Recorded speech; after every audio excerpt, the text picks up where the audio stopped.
it's Tiff back, and today we're going to be doing some jelly printing. So if you're not sure what a gel printing plate is, it's a kind of a jelly substance that's pretty thick. This one is from Jelly Arts, I believe is the company, and they have them in several manufacturers now. This is just the one that I have, and I believe this is an 8x10 size.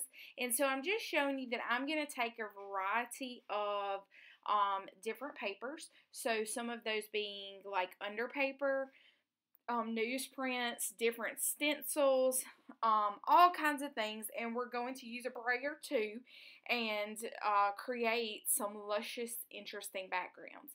So the one thing that I love about the Jelly Prints, Jelly Arts gel printing plate is the fact that you can use craft paints.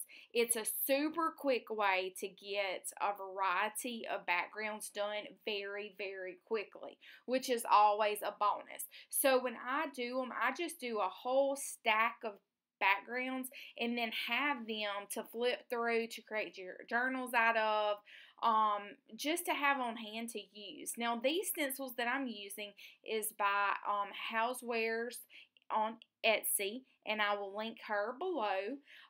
These are some super fun, interesting backgrounds, and as you see, I'm just going directly in, and I call this the plop, plop, pat method. I don't know what you call it, but if you notice, when I do my jelly prints, I just kind of randomly plop it down and pat the background and move it around. So I don't necessarily not looking for a ton of coverage over the entire substrate. I'm just wanting a little variation here and there. I'm going in here with like a, this is a brayer that has a design on it, so the lines on there. And I just lightly plop it and then pat it on the back. Plop, plop, pat. Oh gosh, I cracked myself up. So as you see, I'm just going in and just randomly patting it on the back. Lighter as you are, like light until you get a good pick up on it, and then you can kind of go harder on your presses. And I'm liking apparently the variety of that because I start dancing with my fingers, which is slightly awkward, but oh well. And I'm just really using, guys, just a variety of colors. Now I like to use most of the time like 2 or more colors on the printing plate itself, just for a little variety. And there's so many great tutorials out there on YouTube. And I have had people ask me like, Tiffany, can you please show us how you use your jelly plate? So this was kind of a requested video. If you ever want to see me try something, just let me know. I'll do my best. And as you can see here, I'm taking that runoff from the stencil where I had used it, and I'm going to clean it off on another paper. Don't let that yummy paint go to waste. Go ahead and just clean it off on something else, and you'll get some very interesting textures. So, it's not off limits to use printed. I've used scrapbook paper, I've used music sheets as you see here, I've used some of my morning pages where I do a lot of writing and journaling. I'll tear them out and use them in the background for my jelly prints as well. So really, there's no rules here, which I'm a fan of no rules.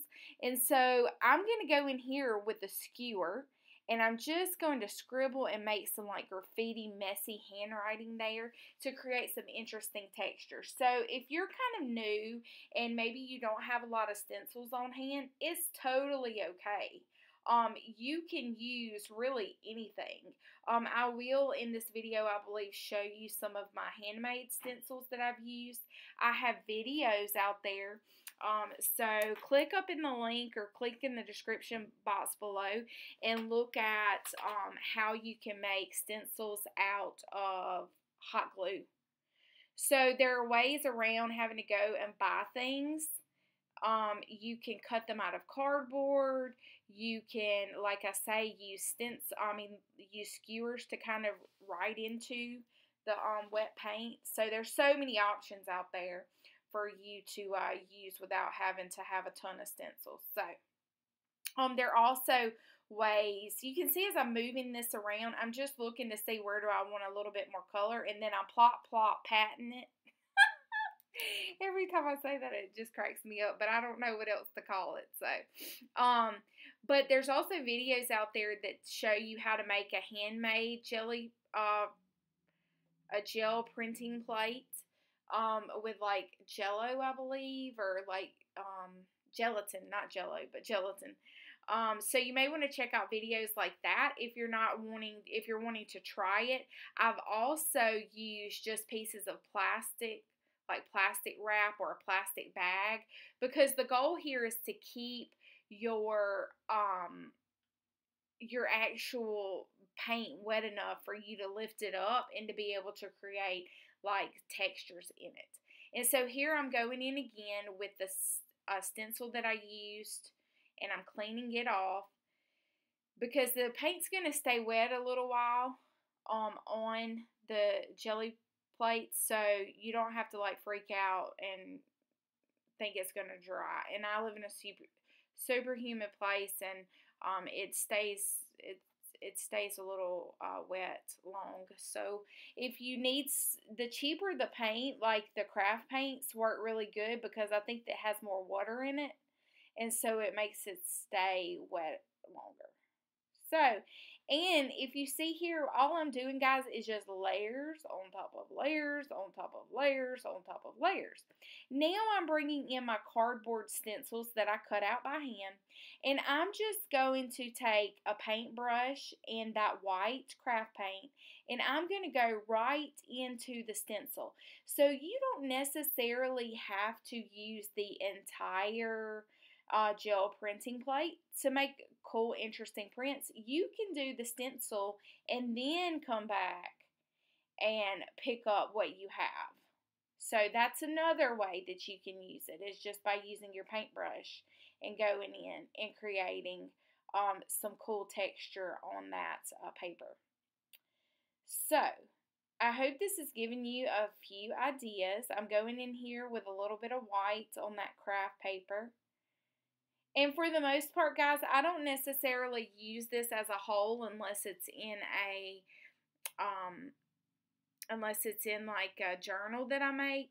I very often will go in and tear these things apart and just use them for collage materials. So I know there are some people who make some really awesome prints, and they are like art prints just with the jelly plate. I don't really typically do that. It's more so of just a way for me to start a background and to have some go-to already prepared backgrounds to use. So as you can see here, I'm just going in with my paint, and I'm going in there with a hot glue stencil, the paintbrush instead of the brayer to apply it. So you can also do that. And then I'm just seeing where it needs a little color, and that's where I'm plopping it and patting on the back. Hashtag plop pat. And then I'm just going to use that extra paint that I had in the top of the tube, that white, and go all the way over the gel printing press. Well, hello there. And I'm taking some of the Craft Kids foam. I got this a while back at Michael's on clearance, and it just has a little bit of texture, small dots that I'm going in with, and just kind of creating another layer of texture there. Just a little bit, moving it around. Ooh, I'm liking that one so much. And really, depending on how many layers, depends on kind of how much depth you give to the jelly print. What I find often is that people stop early in the process and don't add enough layers, and they're not happy with it. So just keep layering until you're completely happy with it. And here I'm just going in with that gray excuse me, on top of it, and then as you saw, I'm using it to lay the paint down. and it gave some pretty cool texture there. And so now my gel, if you notice, I never clean the jelly plates. Never, ever, ever do I clean the jelly plate. What I like about not cleaning the jelly plate is you can see a lot of the colors below. So I prefer to keep it crazy, keep it messy, and just see what's going to pop up from the layers that have been on there before. Because every time you add wet paint, the paint that's dry up under it will lift up and give you like these little crusty giblets.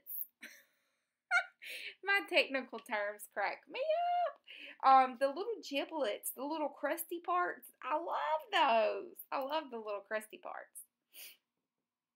Oh, you see how it picked it up? Oh, yummy, yummy, yum. Apparently I like that one because I gave it the thumbs up. And so this is some of the underpaper that I have newsprint that I use up when I'm doing art, as you see below. And so when it doesn't have a ton of like marks or color to it, I'll just cut that part off and leave it to the side. So the next time that I have a little jelly printing time, I will use it to create some of the backgrounds.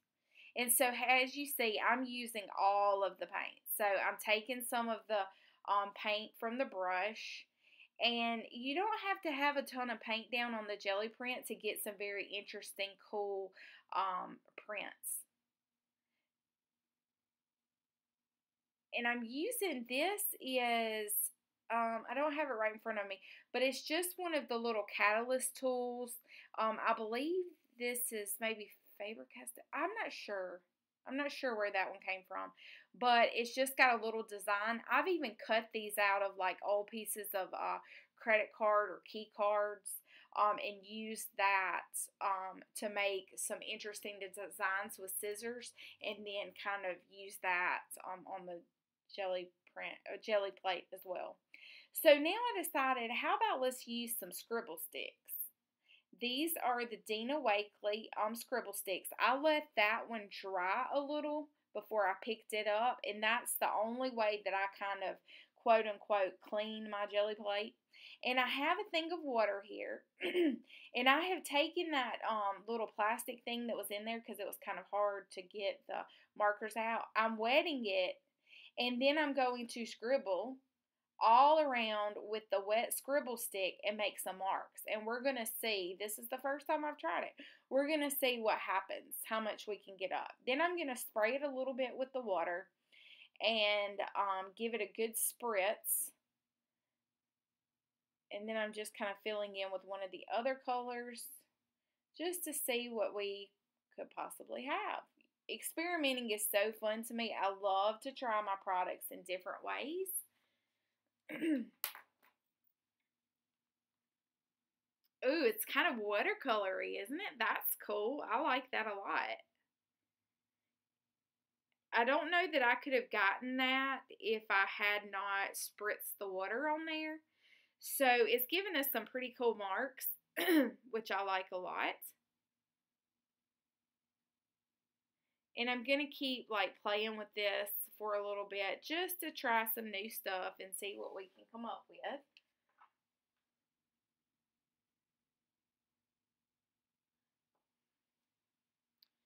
Bringing in some of that bold, I think that's the pomegranate.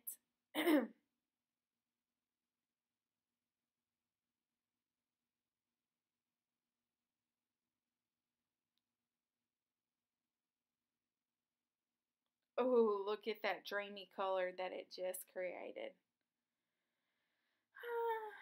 So much fun, guys. You could spend hours on top of hours just making prints and prints and prints and prints, and they are great jump starts for your any of your journal pages or any of your mixed media projects.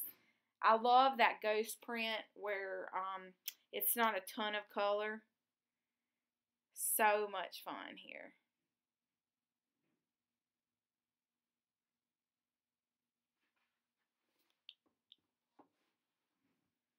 And now I'm just going to keep going in, making some scribbles and plopping that down and see what I get. Yay!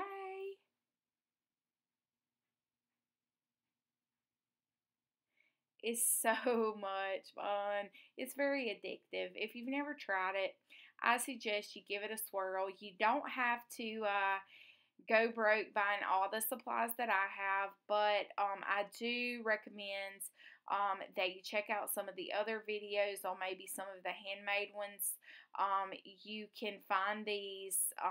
Not, I don't think you can do the jelly arts, or maybe you can now. They're available in the store. Grab your coupon, go get you one. I guarantee you that you will have loads and loads of fun. And that kind of got stuck down there, the dark did. So I'm just going to go in with some white paint here, acrylic paint, on top of the scribble stick, and pull up what I can with this paper. Now what I'm going to do, guys, is what I also like to do for most of my prints is I like to go in with a darker color at the end, just to create some interesting contrasts and marks that you can see. And I'm going to use a Prima stencil here, pull it back up, and I'm going to go in with some of the prints that I've already created just to give some very interesting marks and color to the end. So oftentimes I'll use Payne's Gray. I can't really remember if I'm going to do that today or not, but I do like to add a little bit of a darker color to be able to add some interest. If you have some that are kind of looking similar, you can do that. And here I'm going to go in with some metallic black, and I'm going to brayer it out. And then I'm going to use one of my most favorite stencils. It is the Tracy Bautista stencil with the florals, and it is so yummy on the jelly prints.